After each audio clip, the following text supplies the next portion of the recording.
Зимы я тут вообще не видел ее в принципе. Если из Чехии в Болгарию, то $50. Я просто, для меня это был шок. Приезжают какие-то знаменитости, там сериалы снимают, кино снимают. Это будет самая такая лайтовая миграция. В Праге ценник в 2-3 раза больше, там ребята месяцами сидят, квартиру ищут. Меня не арестуют за какое-нибудь мнение неправильное или за посты в Инстаграме. То, что касается природы, нерукотворного, то это все, это вау, это сразу. Это, наверное, самое болгарское, что я видел.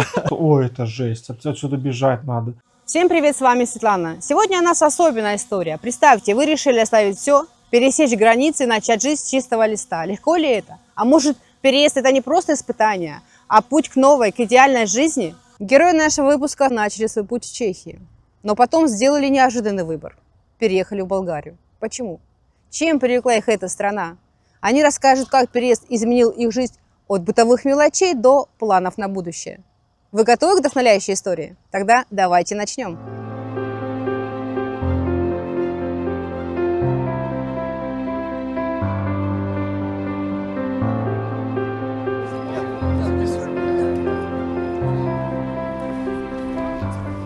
Знакомьтесь, это Санер и Алла, молодая пара, которая превратила мечту о лучшей жизни в реальность. Но их история далеко не обычная. Они оставили родную Беларусь, сделали остановку в Чехии, а затем выбрали Болгарию. Почему? Чехия оказалась лишь промежуточным этапом. Что заставило их рискнуть и выбрать Болгарию? Сегодня вы узнаете, как строится, казалось бы, идеальная миграция, но что стоит за этой внешней легкостью. Откуда вы приехали?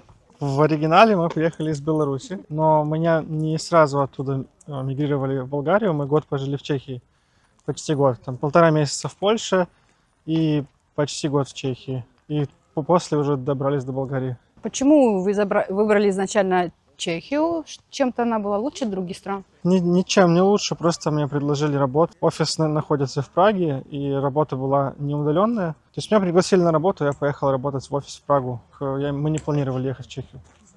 А чем вы занимались до переезда? До того, как уехали из Беларуси, мы вместе работали с ним на Фрилансе. 3D, да, фрилансе. 3D-проект делали там, игру мобильную. Я был фрилансером, работал из дома, Алла тоже работала из дома. Работали на компе с американской компанией. Короче, удаленка, фриланс. А почему вы решили поменять Чехию на Болгарию? Несколько факторов. В Чехии, во-первых, экстремально дорого. Прям не то чтобы очень, а экстремально дорого. То есть это прям невыживаемо дорого. Дороже, чем в Болгарии? Ой, Кратно дороже, да, в несколько раз. По крайней мере, аренда. И какие-то там, может быть, развлечения. Еда может даже в Чехии чуть дешевле, если в магазинах. Если в ресторанах, наверное, в Болгарии чуть дешевле. Но в целом по финансовым причинам. Получается, это, наверное, основное. И культурно Болгария все-таки чуть ближе. Мне было тяжело, в принципе, с Беларуси уехать в абсолютно чужую страну без связи, без друзей, родственников, вообще без ничего.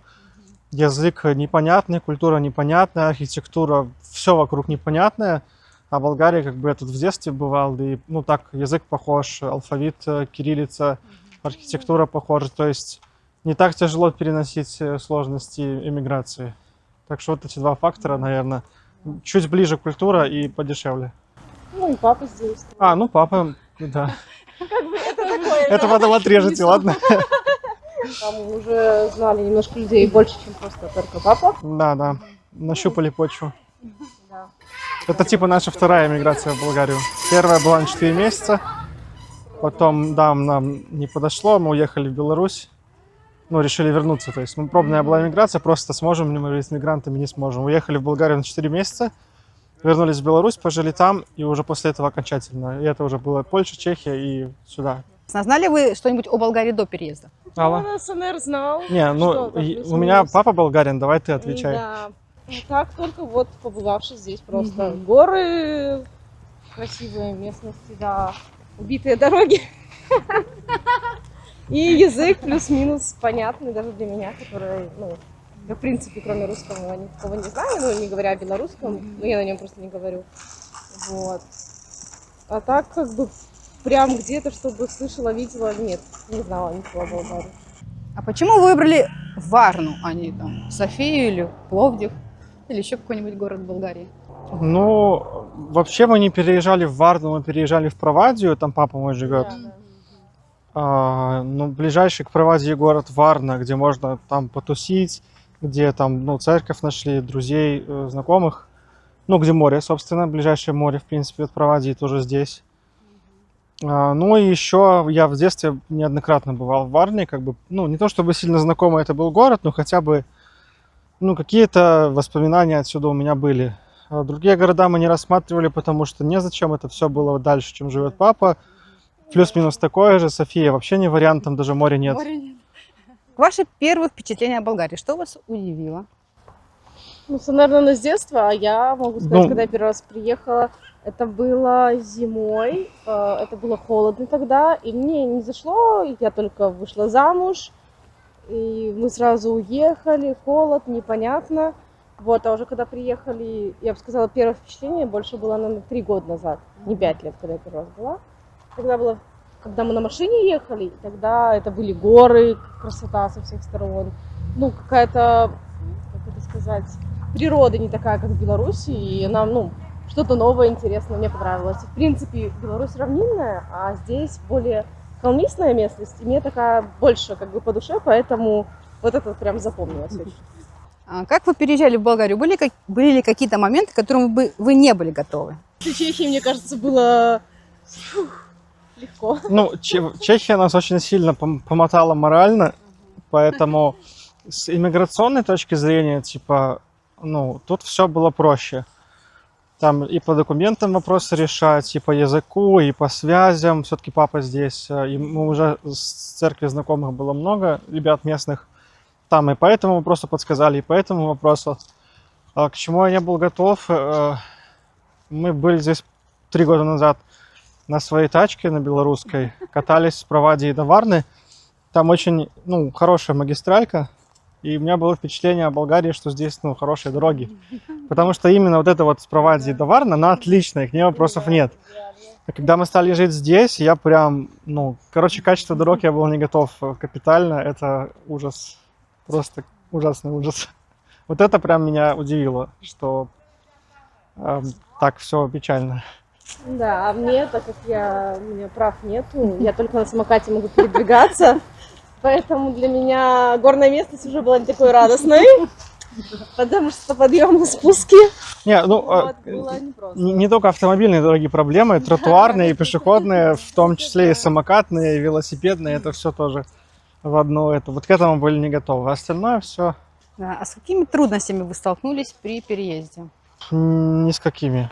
Поскольку мы переехали из худших условий в плане вот, ну, всего, и стоимости жизни, и документов, переехали в более легкие, то именно если говорить глобально про переезд из Беларуси, из своего родного дома куда-то, то там миллион сложностей. Я могу 2 часа рассказывать, это будет очень долго. Если именно вот этот последний отрезок из Чехии в Болгарию, никаких, потому что даже документы мы там чуть ли не за пару дней сделали, ну, короче, вообще никаких сложностей. И квартиру нашли, и все. То есть именно этот последний кусочек, он самый легкий, а глобально много сложностей. А сколько денег вы потратили на переезд?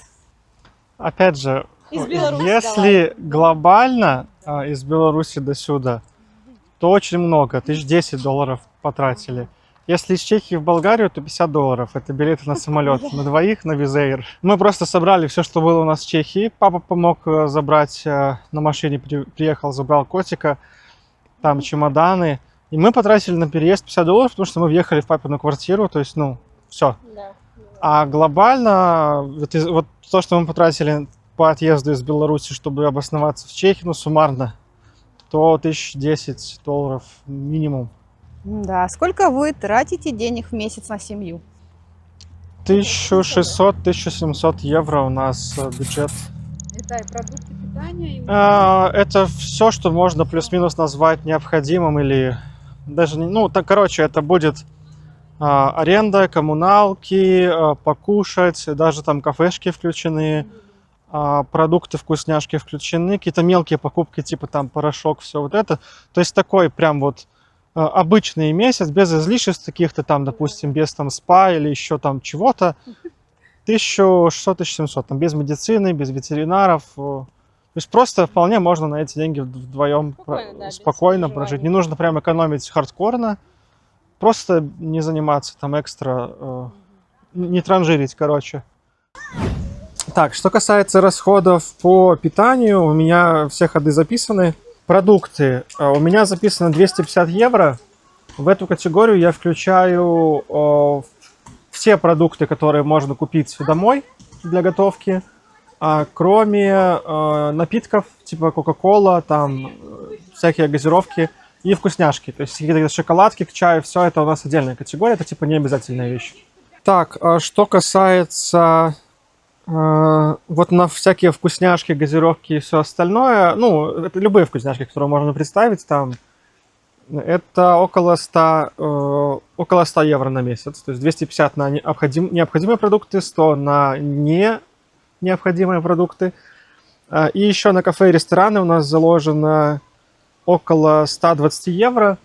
Но под кафе и рестораны у нас входит любая еда на заказ. То есть если это доставка домой, это тоже та категория.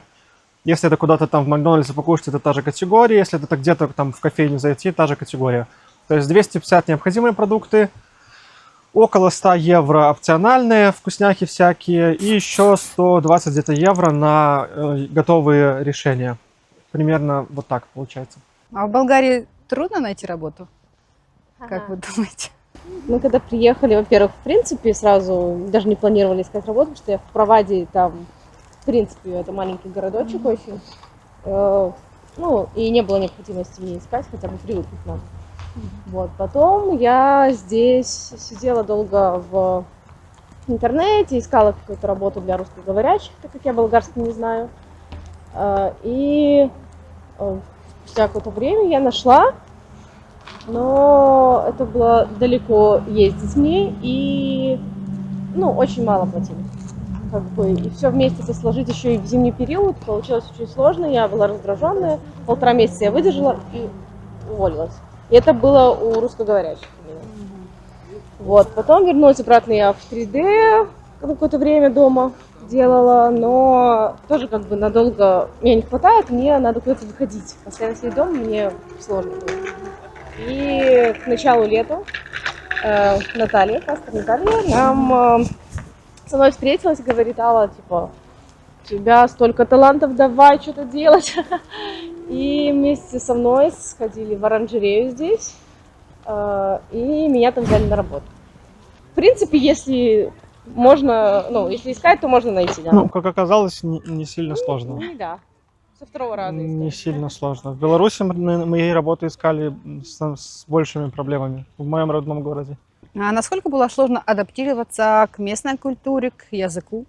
К языку вообще не сложно, мне кажется, для жителей СНГ, которые именно иммигрируют из СНГ вовне, то есть, ну, там, в Европу, например, то самая лайтовая страна для переезда это будет Болгария, я думаю, потому что культурно не то чтобы то же самое, совсем не то же самое, но, честно, сравнивать с Польшей, с Чехией, с Германией довольно близко. Язык тоже довольно близкий, тут даже туристы его плюс-минус понимают. Очень много решает кириллический алфавит, кириллица. Да. Когда ты видишь текст, и он уже просто, он хотя бы, может, ты смысл не понимаешь, что он визуально немножко, ну, родной.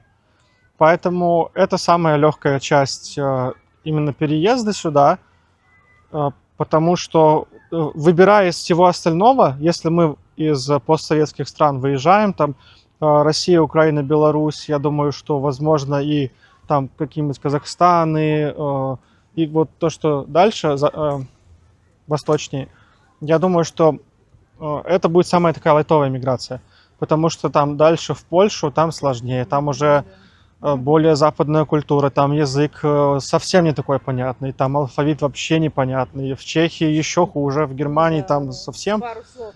Как у вас обстоят дела с болгарским? Вы выучили?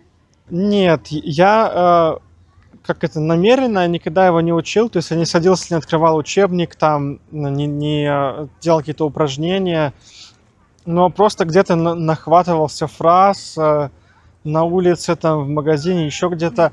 Очень прикольно помогает. У нас, типа, в церкви собрания проходит типа человек говорит на русском, его тут же переводят на болгарский, и это типа помогает услышать одно и то же слово и выражение. Я свободно говорить не могу, но в отличие от Чехии, я самостоятельно ходил делать жене документы. То есть я приходил, мы разговаривали с служащим, я объяснял, она там спрашивала вопросы там про ее семью, то есть, ну, здесь, то есть это все я делал сам. В Чехии мы всегда просили с работы кого-нибудь, какого-нибудь переводчика. Мне проще понимать и изъясняться, да, это будет коряво выглядеть со стороны, я буду махать руками, русские слова вставлять, но я смогу объясниться в любой ситуации и понимать большую часть я тоже смогу. А Алла, ну, на работе сейчас, да? Ну да, у меня с этим посложнее. Вот, я его намного лучше сейчас понимаю, чем когда мы приехали. Вот, прям говорить я на нем не говорю, но в стрессовых ситуациях, когда приходят клиенты, я понимаю, они говорят на болгарском, то у меня вылетают прям такие фразы, я прям с ними говорю, и потом соображаю, что я такая, ну, типа, это я сказала, ну, на автомате. Но недавно только начала я его учить, потихоньку какие-то фразочки, там, с чатом ГПТ, вот, и уже, если что-то надо, спрашиваю на работе, так или так произносить, и, ну, они помогают. А чем вы сейчас занимаетесь? Я сейчас работаю на ту же компанию, что и в Чехии, то есть только там я работал из офиса, вот, а сейчас работаю из дома. Но работа та же самая. Вот. В целом я просто сижу дома за компьютером и делаю различные задачи. Ну, в общем, это можно назвать IT, информационные технологии. Я художник по игровым уровням для игры Stalker 2. Вот. То есть я делаю игровые окружения, это миры, по которым ходит игрок, там все от лесов до деревень, заводов, подвалов, там все, где игрок может ходить. Все это я делаю. Вот. Для этого, в принципе, достаточно компьютера, подключения к интернету, поэтому, скажем так, с рабочей точки зрения я с Болгарией сильно не взаимодействую. Начинаю свой рабочий день дома, заканчиваю его дома, работаю с украинскими ребятами, которые находятся в Праге и в Киеве часть. Так что моя работа, она как бы с Болгарией не связана. В игре будет мое имя в титрах и моя фотография на одном из уровней, не говоря уже о тех локациях, которые я сам руками собрал. Ну давай про работу, чем занимаешься, да? Да, ну вот в оранжерее меня приняли, начальница, там, скажем, хозяйка знает русский, учила его, и другая женщина, с которой я работаю, больше всего контачу, она русский как бы тоже знает, понимает, хотя сразу сказала, я не буду говорить на русском, мне лучше на болгарском. Я такая, ничего, я буду учить болгарский, значит, но мы с ней так хорошо разобщались, что как бы она больше говорит русский, чем я болгарский. Я вообще на болгарском ничего не говорю, так, пару слов могу ставить. Вот, поэтому, ну, мне там прям очень комфортно, очень классная атмосфера. Это семейная оранжерея. Ссылочка в описании, да, вот. Приходите за покупками. Вот. Это такое место, как будто бы какая-то семья вторая, потому что не каждый день, не то, что там просто как дела от нас просят. Они правда интересуются, а почему так, а почему это, может тебе чай, кофе сделать. Там лимонады всякие каждый делают. день летом, да. Медик дают с собой домой. Постоянно водичку с лимоном, это постоянно там с лёдиком. Вот сейчас похолодало, это обязательно чай. Алла, где твой чай? Почему не пьешь чай? Типа, добавь мед, вот там мед, да. У тебя закончился мед, давай мы тебе еще дадим. Ну, как бы, а мед они сами там, пасека небольшая есть за оранжереей, они типа сами делают. Вот, это настолько комфортные, уютные условия, что даже когда бывает, ну, уставший, не настроения, ничего нет, кажется, уже просто уйти с этой работы, вообще больше не приходить. И потом к тебе подходят, Алла, чай, кофе будешь, вафельки, конфетки, что-то еще, и я просто все, я таю. Самое болгарское, что я видел в Болгарии, это, короче, у нас же постоянно закрывали улицу, ну, то есть, где у нас в частном секторе выезжать на плюс-минус дорогу какую-то, ну, значимую, основную, можно сказать. Ее постоянно закрывали по разным причинам. То они канализацию делают, перекрыли дорогу, и ты как хочешь объезжай. То они еще что-то делают. И, короче, пару месяцев это все продолжалось. И один раз я еду, и там, короче, насыпали какую-то кучу, не знаю, щебня или чего, прямо посреди дороги. Ну, одну полосу закрыли. И кто-то, короче, взял болгарский флаг и на эту кучу сверху тыкнул. Я проезжаю мимо, я понимаю, что это, наверное, самое болгарское, что я видел за все время жизни здесь. Вот это было прям смешно. Жалко, я тогда не догадался сфоткать. Но эта куча щебня с флагом Болгарии, это было очень забавно, да. Ну, врач русскоязычный у нас. Кстати, я узнала, что мы начали ходить к нему в феврале, и вот до сих пор раз там пару месяцев мы лечим. Сейчас, ну, бывают периоды у нас пропуска, но как бы никаких проблем. Все хорошо. Ну и как бы из-за того, что язык русский, поэтому преград нет. А что вы скажете о климате в Болгарии? В целом теплый, однозначно теплый. Теплое жаркое лето, теплая весна, теплая осень, зима для СНГ очень теплая. Я за время жизни здесь я снег видел 2 раза, и очень ненадолго, что для меня, как для фаната снега, конечно, немножко грустно, но не, я понимаю, чем это обусловлено. То есть климат крутой для любителей потеплее. Вот, то есть полгода здесь точно тепло, и причем так тепло, что можно даже на море ходить. Ну, понятно, что в начале весны или в конце осени это будет не сильно кайфово, но можно. Если задаться такой целью, можно. Дожди здесь, вот, по крайней мере, что мы живем, это прям редкость. Тут не очень часто они ходят, и когда они все-таки идут, это прям радость. То есть, вау, дождь. То, что здесь солнечное, для меня это очень важно, потому что когда пасмурно, ну, нет настроения, вообще ничего не хочется делать, и лучше меня не трогать.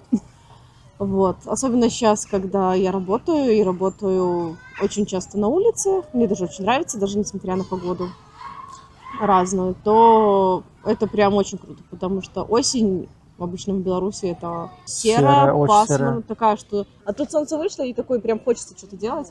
Вот. И тепло. И то, что здесь очень так тепло и очень долго тепло, для меня это прям очень важно, потому что я очень люблю тепло. У нас постоянно работает кондей в жару, в холод у нас открытые окна, ему все холодно. Мне жарко там было. Ему жарко, а мне все время холодно. Это У нас практически даже во всех сейчас семьях. кондей на охлаждение работает.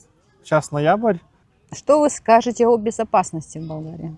меня тут не арестуют за какое-нибудь мнение неправильное или за посты в Инстаграме, так что чувствую я себя тут безопаснее.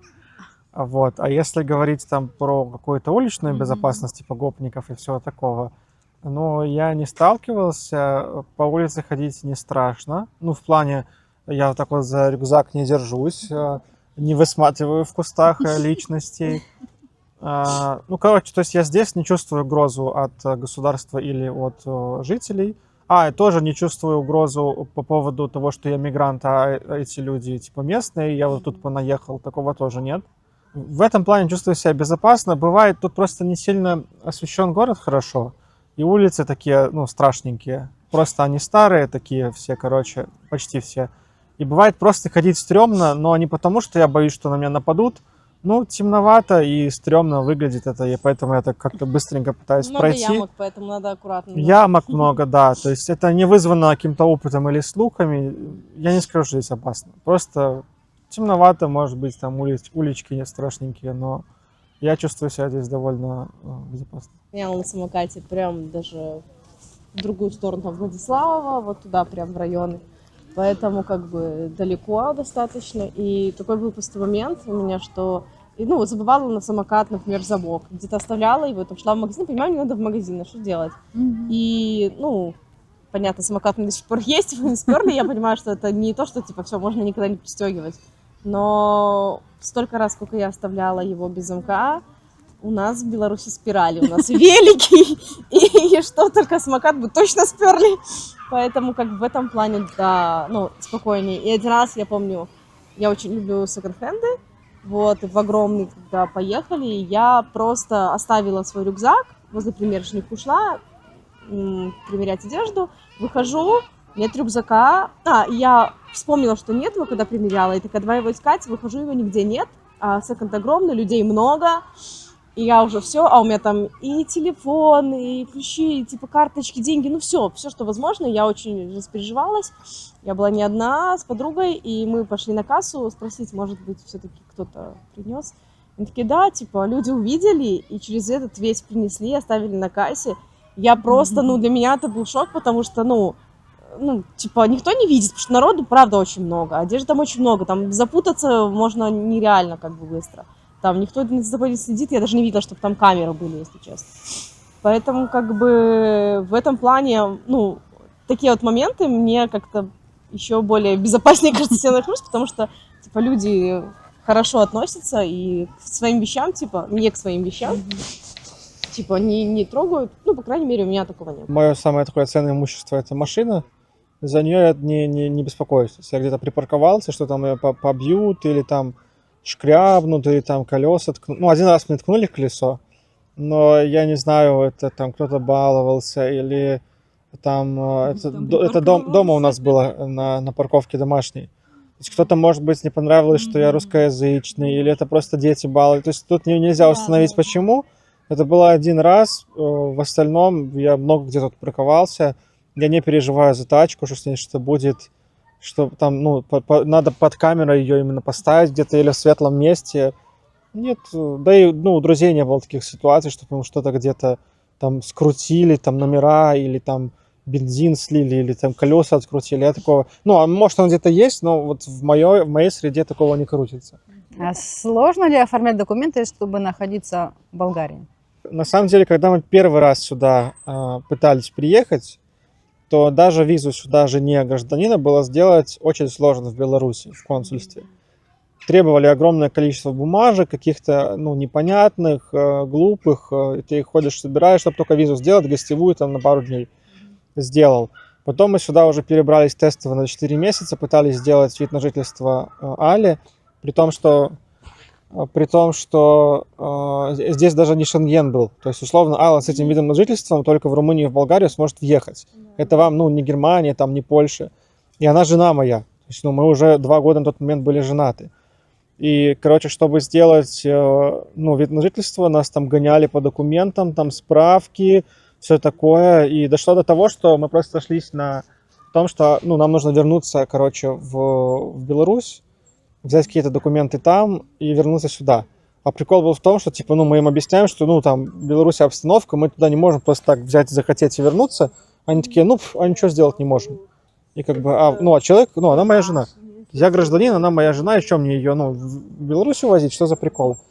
Вот, а когда мы в Чехии получили вид на жительство для Аллы, ей дали, короче, вид на жительство чешский на 5 лет, потому что в Европе действуют другие, как бы здесь я гражданин, для меня более суровые, типа, правила. В Европе я тоже гражданин, но не этой конкретной страны, и поэтому для меня, типа, облегченная процедура, и мы с юристом от компании сделали там за считанные месяцы с минимумом усилий, ну, конечно, большая часть усилий была на юристе, но тем не менее мы получили сразу на 5 лет ВНЖ, это был ВНЖ чешский, который открывал, ну, без виз по всей Европе, и когда мы уже переехали сюда с чешским ВНЖ, 5-летний болгарский ВНЖ мы получили за 2 недели практически без каких-либо документов. Нам просто позвонили с миграции, мы были готовы сделать все эти визы Д, справки о несудимости, все это уже сделали заранее, и уже подготовились к огромному сложному процессу. Все это подали, в посольство пошли, еще в Чехии пошли в посольство оформить визу Д для Аллы, но решили там ее не ждать, подождать здесь. То есть, когда она будет готова, Алла съездит в Чехию, заберет, вернется. И пока мы ее ждали, нам звонит с миграции человек, инспектор, и говорит, я вижу, что вы делаете, типа, папе моему звонит, вижу, что вы пытаетесь сделать ВНЖ, вы, типа, уже там, ну, 2 года назад пробовали, и у вас, типа, есть чешский, я так понимаю. Мы такие, да, есть. Говорит, так вам не надо виза Д, мы вам сделаем, типа, ну, у вас есть право получить сразу на основании гражданства мужа и чешского ВНЖ получить сразу болгарский. И получается, вот этот вот именно последний переезд с Чехии в Болгарию, это 2 недели, там 3 бумажки и 5-летний ВНЖ готов. Так что вот от ситуации зависит. То есть тут как бы вообще все легко, я гражданин, она моя жена, прям супер-пупер легко. Ну, 2 года, 3 года до этого это был какой-то непонятный квест, который мы так и не прошли. По ощущениям не сложнее, чем где. То есть сложно, как в Европе, или как, ну, в СНГ у нас с документами тоже не сильно легко дела идут. Поэтому сложно, но не то чтобы сложнее, чем где-то конкретно.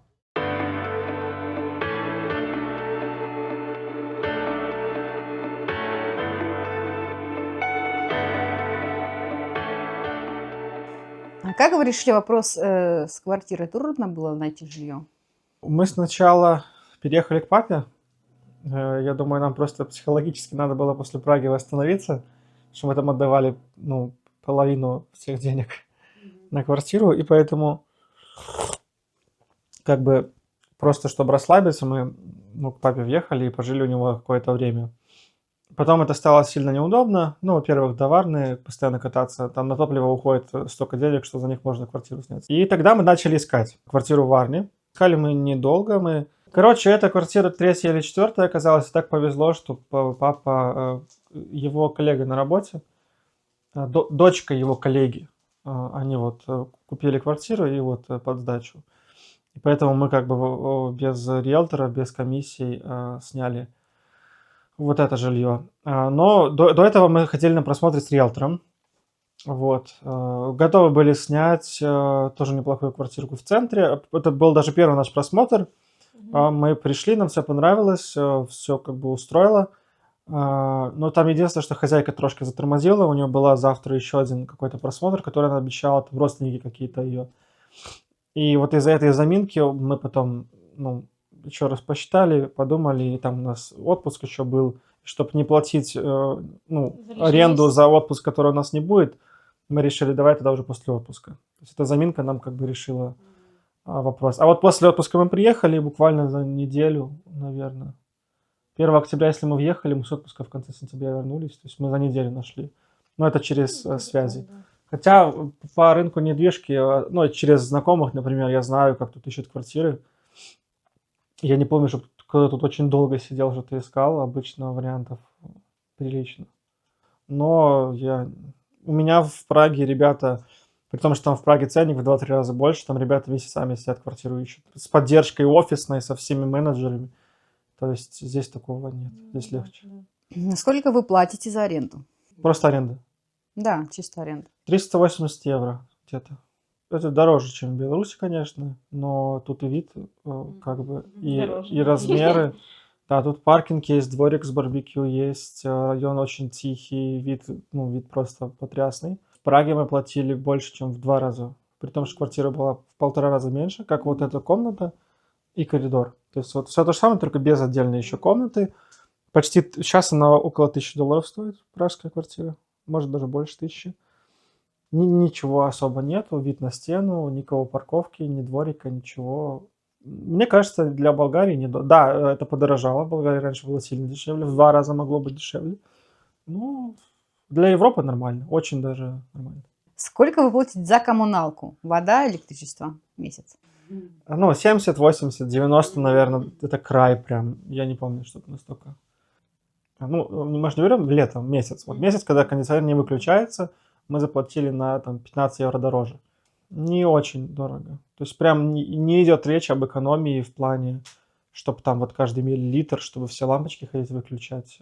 Какие места в Болгарии стали для вас лучшими? Ну, мы сильно не гоняли по Болгарии. Вот, но были несколько раз на Мадаро. Вот. Ну, там вид обалденный, поэтому мы с легкостью куда-то поехали. Вот. А так, ну, мы реально сильно не скажем, потому что очень мало где были. Как-то, не знаю, ну, ближайшие места мы все объездили, как бы, но их не так много. Ну, Ович, Ну, Мадара, Провадия, Шумен. да, Провадия, Шумен, Мадара, Золотые пески несколько раз были. Что вы можете сказать о болгарах, об их менталитете? Есть ли отличия? Не, ну, безусловно, есть. У каждого народа, у каждой страны свой какой-то, ну, свой культурный менталитет, свои какие-то особенности. Болгары очень неспешные. Прям неспешные, это про них. Они такие прям размеренные. Не видно, что никуда не торопятся. Прям не суетливые совсем. То есть я бы не сказал, что я где-то видел каких-то прям таких резких болгар, которые прям где-то что-то... Они все такие достаточно размеренные, спокойные, гостеприимные. Это 100%. Это прям ощущается, что гостеприимство у них, скажем так, открытость гостеприимства, особенно если речь о каких-то национальных там ресторанчиках, там вот где эти вот тканые скатерти, Мгм. кружечки. То есть там прям может, ну, не официант, а какой-нибудь там владелец заведения. Мы, помню, приезжали в одну заведуху, и там, короче, владелец к нам подсел с папой, папа с ним начал общаться, и, ну, мы просто сидим вчетвером, разговариваем, он там, короче, давай нас угощать орехами, ягодами, там, этот напиток тоже давай угощать, и как будто бы мы родственники там и давно Ну это. да, помню такую огромную черешню я впервые, наверное, ела. Да, да, Это да, было очень да, то приятно. есть гостеприимство я их тоже могу отметить. Не сталкивался с какой-то, ну, агрессией, связанной с, во-первых, с тем, что я в принципе иммигрант, а во-вторых, русскоязычный иммигрант. То есть ни с тем, ни с другим у меня не было проблем. С какой-то ксенофобией, типа, что я вот чужой, с таким я не сталкивался. Не знаю, как другие люди, но мне не довелось. То есть я не чувствую себя дискомфортно, что мне нужно при людях там переходить там на английский или там потише говорить. Ну, я заметила. Давай, давай. Вообще, вот то, что ты сказал, что нету каких-то, ну, не предъяв, скажем так, отношений к тому, что русскоязычные, потому что, когда я начала работать, были пару моментов в работе, ну, именно клиенты, когда приходили, я там только пару фраз знала и объясняю, что, типа, я чуть-чуть говорю на болгарском, спросите, ну, у других, были возмущения, или если они чего-то спрашивают, и я говорю на болгарском, они такие, ага, русская. Меня вообще это выбило просто. Я не могла прийти в себя, потому что, ну, как-то, ну, очень так было пару моментов таких резких.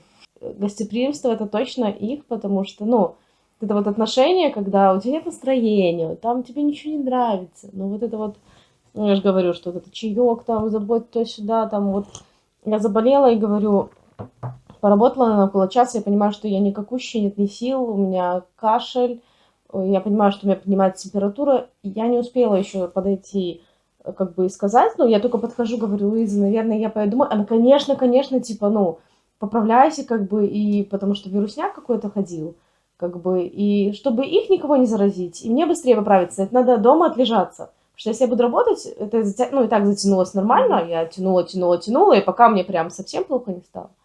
И, ну, без проблем там. Вот ездили мы, чтобы в Турцию с родными встретиться. Тоже, я думаю, как это отпроситься? Я только недавно начала работать, как на неделю целую отпроситься, потому что там далеко ехать. Вот, но приезжают брат с сестрой, как это с ними не встретиться? И я подхожу, говорю, так и так. Вот у меня родные там в Турцию приезжают, я хотела отпроситься. Она такая, да, вообще без проблем, типа. И у меня такое чувство, что иногда просто, если бы я просто так сказала, ну, у меня там приезжают родные в Турцию, она мне сама выперла, а ты чего, не едешь? Типа, ну, вот такое отношение, что как бы очень понимают. И когда только заикнулись, что мы хотим ехать в Беларусь, вот буквально на днях, и меня такие, куда вы собрались? Типа, опасно, там не надо вам туда пока ехать. Ну, как-то вот Ну, такое чувство, что беспокоиться, как да, о своем. беспокоиться реально как о своем там. Несколько раз на день спросят, как дела, там, добрый день, это уже шутка такая, что мы, кто первее скажет добрый день там с Христа. У Аллы Поэтому, более объективная картина, потому что я не особо с людьми контактирую, я дома сижу. То есть я если контактирую, то с посторонними, а обычно мгм. посторонний никто ж на улице не будет кричать там: "Фу, там, уезжай". Алла больше с клиентами, то да, у нее картина может пополнее быть, чем моя. Как бы. Ну и Очевидно, я из дома не так есть часто. плюсы даже того, что я говорю на русском, потому что приходили, бывали клиенты и такие между собой, слышали, на русском говорят, а тут все на болгарском. Луизы не было, которая на русском говорит. И они такие подходят ко мне, типа, и на болгарском спрашивают, сколько стоит. Я такая, я говорю на русском, и они прям такие...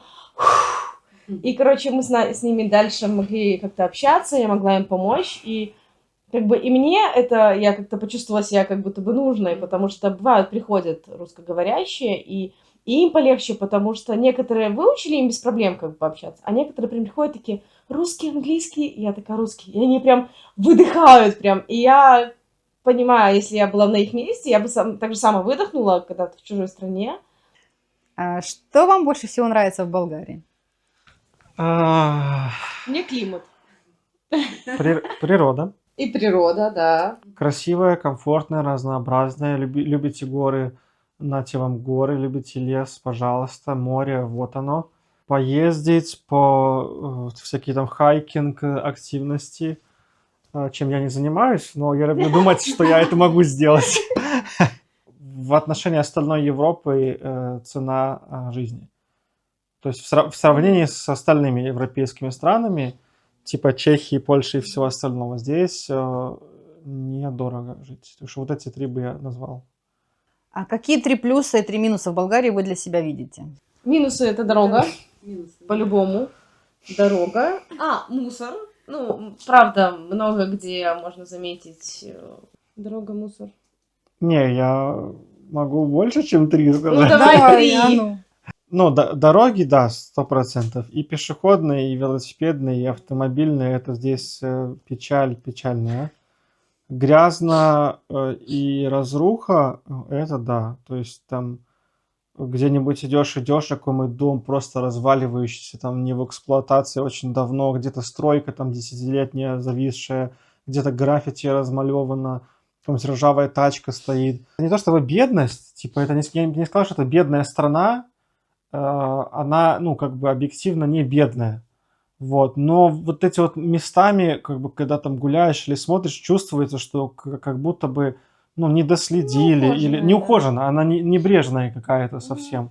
То, что касается природы, нерукотворного, то это все, это вау, это сразу классные овации, там, восторг, красиво. Все, что касается рукотворного, особенно что касается там урбанистики, то есть того, как город создан для горожан, вообще мимо сразу. Тут неудобно ни пешеходам, ни автомобилям неудобно, ни на велосипедах. Да, местами что-то где-то делают, но как будто бы не глобально делают. Типа, давайте переосмыслим, как люди пользуются городом. А просто типа, ой, ну давайте вот отсюда до сюда сделаем, проложим тротуар. А дальше что? Куда потом люди пойдут? А никуда. Ну, ладно.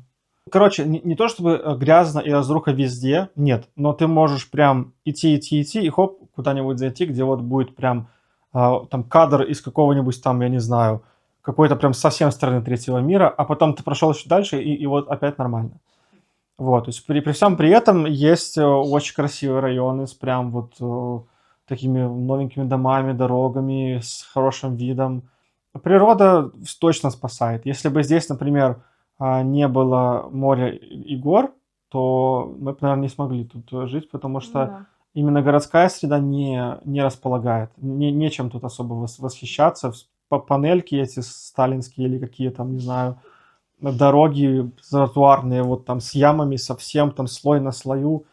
Ну, это некомфортно. Поэтому вытягивает природа. И она здесь настолько хорошая, что можно даже закрыть глаза на... И в целом, опять же, когда ты не вываливаешь все свои бабки на то, чтобы здесь жить, то, ну, ладно, там, ну, где-то недослежно, ну, где-то тротуара нет. Ну, например, дороги плохие, окей, зато тачки дешевые. То есть купил недорогую машину, и не так жалко ее по этим дорогам маслать.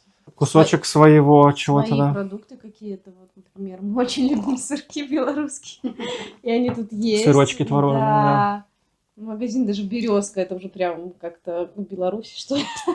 Ну да, там Вот. квас можно купить белорусский. Квас, семечки какие-то, даже там пельмени, морожка, Мгм. ну такое что-то простое, там сало, селедка, вот я вообще по селедочке просто. Мгм. Там даже та же сушеная рыбка. Я очень удивилась, что здесь в магазинах нигде нету сушеной рыбки. Там, ну, вот кальмары там или что. Ну, не видела я так. Вот, типа, свежую рыбу, да, можно купить. Но сушеную, я думала, типа, возле моря, мне кажется, рыбы должно было быть столько разнообразия.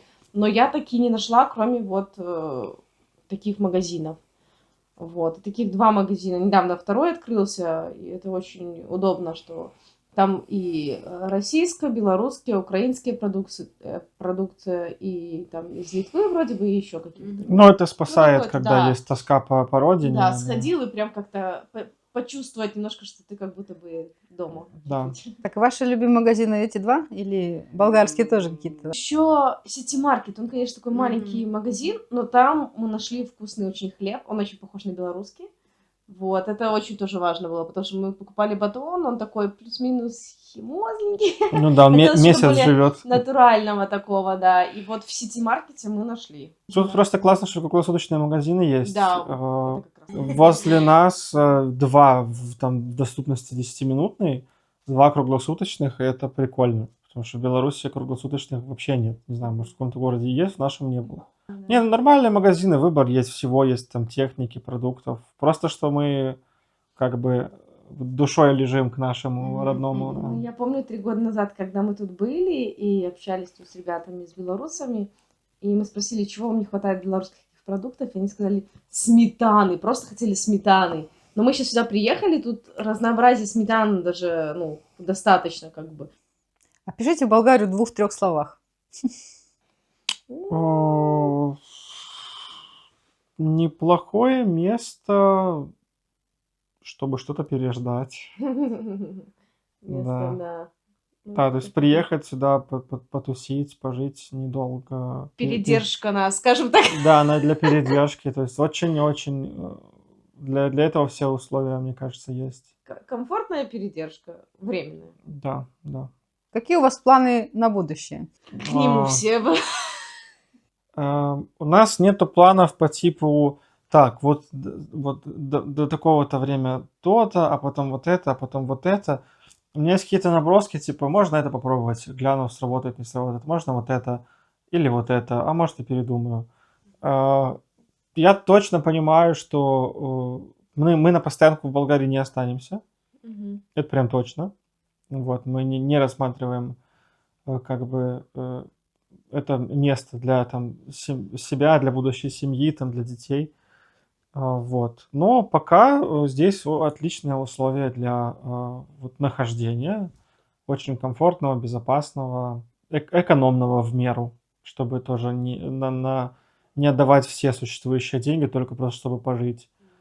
Так что сказать, что какие-то есть конкретные планы, мы рассматриваем какие-то, возможно, страны потенциально могущие подойти для будущих переездов, но это еще не значит, что мы прям готовы туда ехать, просто из любопытства. Но здесь мы не рассматриваем именно постоянное проживание нет. Просто как рассматривать? Я же говорю, если вот просто сюда приехать на несколько лет, там переключиться или сезонно сюда приезжать, то, ну, хорошее место, мне кажется. Я даже не знаю, что тут такого можно. То есть попросите меня назвать что-то такое вопиющее в Болгарии, чтобы я сказал, типа, ну, это непримиримо, с этим невозможно жить, это фу. Нет, нет, я такое не назову. Да, ну, грязька, да, неприятно. Ну, да, там движухи мало, какие-то там технологии или всякие там тусовки, ивенты, события. Это все по Западной Европе туда. Ну и что, с этим можно жить, это не критически. Ну, дороги плохие, но тоже с этим можно жить, там можно там дешевую тачку взять или наоборот подороже с большой этой, с колесами огромными. Особенно если думать там о будущем там для детей, то у нас есть друзья, мы к ним типа часто в гости ездим, и ну вот мы приезжаем в их двор, там, короче, двор просто, все, что там где-то, может, какие-то газоны и есть, все заставлено тачками, тачки просто везде на бордюрах, на газонах, мусорные баки, возле мусорных баков просто куча мусора, там где-то вдалеке стройка, которая, я не знаю, сколько она уже стоит, строится там, наверное, очень долго. Там серые домики, эти старые подъезды, то есть вот просто если я представляю, что я буду здесь жить с детьми, то, ну, ребенку просто некуда выйти. Это вообще, это очень стрёмно выглядит. Там даже песочницы там нет или горки нет. Как само собой есть там дворы и новые комплексы строящиеся, где там все и канаты, там и бассейны, и спортзалы, само собой. Но большая часть города все-таки старого образца выглядит так. Ну, то есть вот нету такого ощущения, чтобы я вот гулял здесь и прям видел себя тут прям, вот чтобы я тут там, с детьми ходил на детские площадки или еще куда. Оно какое-то все, ну не совсем. Не критично, я бы не сказал, что ой, это жесть, отсюда бежать надо. Нет, вообще нету какой-то срочности, нету чего-то, что нас торопит уехать отсюда. Типа вот надо немедленно решить вопрос, надо выбрать новую страну и уезжать надо немедленно. Нет, спокойно сидим здесь, но чтобы прямо ну, вот так тянуло здесь остаться навсегда, такого, ну, нет. Просто, ну, что-то вот не то. Какие вы бы дали советы людям, которые собираются переезжать в Болгарию? На что стоит обратить внимание? Очень-очень важно понимать, откуда они переезжают. Если из какой-нибудь глубинки СНГшной, да, где там, я не знаю, ну, вообще никакой движухи, там город на 50 тысяч человек, один магазин, один светофор. Ну, это будет там одна пачка советов. Готовьтесь, что будет дорого, потому что, ну, из СНГ в Европу переехать дорого. У вас аренда будет раз в 10 больше, потому что, ну, в белорусских глубинках можно снять квартиру за $50. Здесь 500 будет такая стоить. Вот, поэтому, ну, готовьтесь, да, зато и зарплаты здесь выше. Вот, потом, ну, не все будут там продукты, которые вам нравятся, культурно будет отличие, меньше будет друзей, активности будет меньше, с документами придет. Ну, это сейчас даже советы, которые касаются, ну, любой миграции. Если говорить конкретно про Болгарию, то впечатление от этого места будет очень сильно зависеть от того, откуда именно переезжают. Если с какой-то реально глубинки, мне кажется, впечатления будут почти везде позитивные, потому что тут отнюдь неплохо, отнюдь. В Если... принципе, одно море что Да, решает да, да, да, многое. да, море решает серьезно. Если там с Варшавы или с Праги, просто мы до Праги-то как раз, ну, почти в глубинке и жили, то есть мы там в Праге как бы так пассажирами просто пролетом были. Если бы я пожил какое-то время, привык там к архитектуре, к домам, к тому, что там постоянно какие-то движухи, выставки, там приезжают какие-то знаменитости, там сериалы снимают, кино снимают, и потом приехал сюда, я был унывал просто, ничего такого нет. Вообще ничего, наверное, из перечисленного нет. Вот. Поэтому это другая реакция. Я бы приехал сюда и ныл бы, как здесь все для Европы плохо, как здесь там цены, дороги и все такое. Готовьтесь, что это, как это, сюда переехать легче, чем в какую-то другую страну Европы. Здесь культурно недалеко нужно отходить от своих родных мест. Архитектура похожая, язык, грамота похожие, менталитет там кое-как похожий. Это такой, ну, лайтовый переезд, скажем так. Если, например, вы не уверены, куда именно хотите, да, можно тестово попробовать, ну, повисеть в Болгарии, потому что это будет не сильно большой расход, я думаю, и какая-то вот такая переходная зона, чтобы не сразу, допустим, с нашего СНГшного менталитета куда-то там в Штаты или в Германию, где вообще другой менталитет. Вот абсолютно там чуть ли не на 180 градусов. И это прям сильно придется ломать себя и к новому привыкать. А тут типа чуть-чуть привык, отвык от своего, привык к чему-то новому и двинулся дальше. Хотя у меня есть знакомые у нас вот с Аллой, которые сюда переехали на ПМЖ. И из Беларуси, и из Эстонии ребята переехали, то есть из как бы более европейски развитые страны. И им тоже все ок, нормально. Так что, ну, я бы сказал, что это комфортная страна на попробовать. Можно и остаться. Я вполне, ну, понимаю, почему здесь люди остаются. Здесь есть, ну, на что посмотреть, есть чем заняться, есть куда съездить. Ну, люди бизнес открывают же спокойно. Да, Никаких да, запретов на это. да. Свои дела. Так что я думаю, для кого-то это будет крайне-крайне хороший вариант.